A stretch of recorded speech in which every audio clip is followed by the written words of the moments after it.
How to switch account on Gate.io application. Are guys facing issues to add another account on Gate.io application?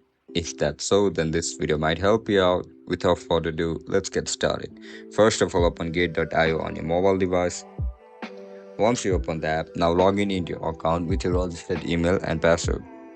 If you don't know how to create an account on Gate.io application, make sure to check out our guide on how to do it. After you get logged in, now look at the top left corner of your screen where you can see a profile icon. Tap on it. Now again click on your profile icon.